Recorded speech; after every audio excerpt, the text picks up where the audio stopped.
back to the Crochet Crowd. So it's my friends at yarnspirations.com. What if you need a bag handle? Today is a different way of doing a bag handle that is a little bit of texture to it. It's definitely got the strength. And I did use Karen cotton cakes with this particular kind of concept. You're going to want to use your mercerized cotton or a cotton yarn in order to keep the strength. The cotton yarn does not stretch, however the stitches do, and these stitches lend itself to being very easy to be able to maintain. I did 2 straps for a future bag that I'll have coming in the future. Leave a long enough strand to be able to sew it to your bag. And so then you'll create a slip knot. And I need you to chain a total of 7. So we have 1, 2, 3, 4, 5, 6, and 7.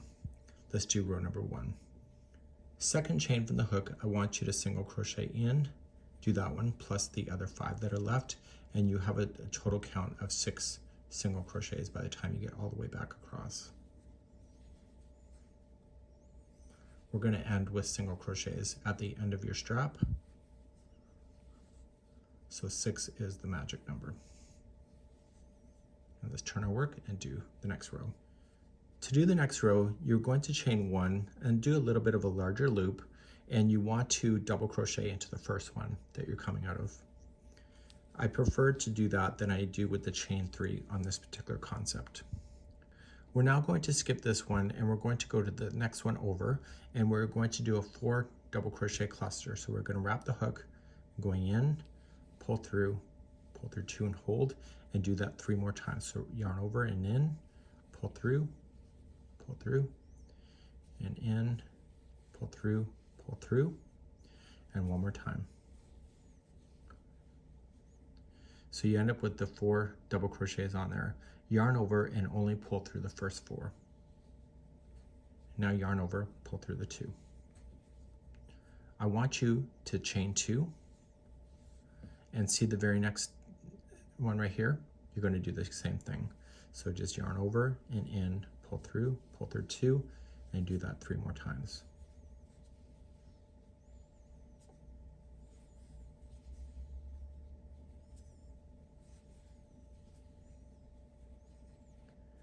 Once you have that done, pull through the first 4 loops only, and then pull through the final 2. And then skip the next one and double crochet into the last one on the row. So you see that the texture has happened and it's on the opposite side right there. Let's begin your next row. So the rest of this is all the same going from this point.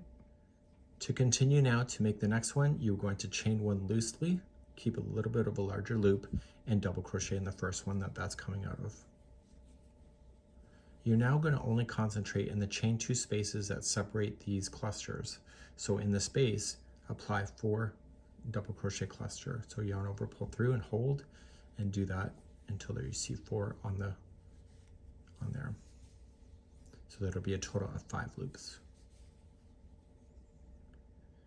Yarn over, pull through the first 4, yarn over, pull through 2, chain 2, and in the same chain 2 space, just kind of move stuff over. If you don't see it, place in another 4 double crochet cluster.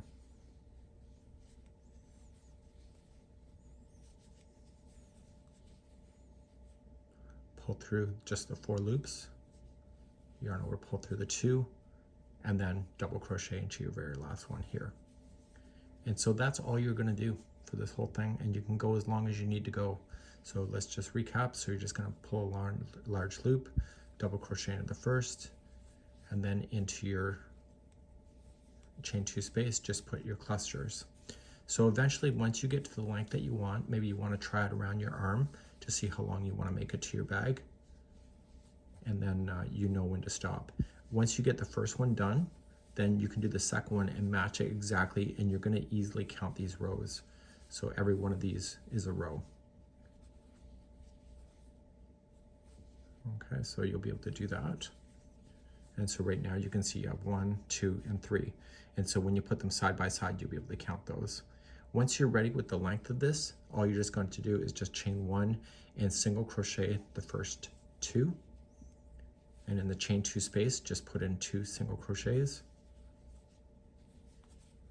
And then the next one is the top of a cluster, and then the last one is on top of the double crochet, and you're going to want to leave a long strand for that to be able to sew that to the opposite side to your bag, and you end up with these really cool long straps that are really quite desirable, and depending on your project can really go really nicely.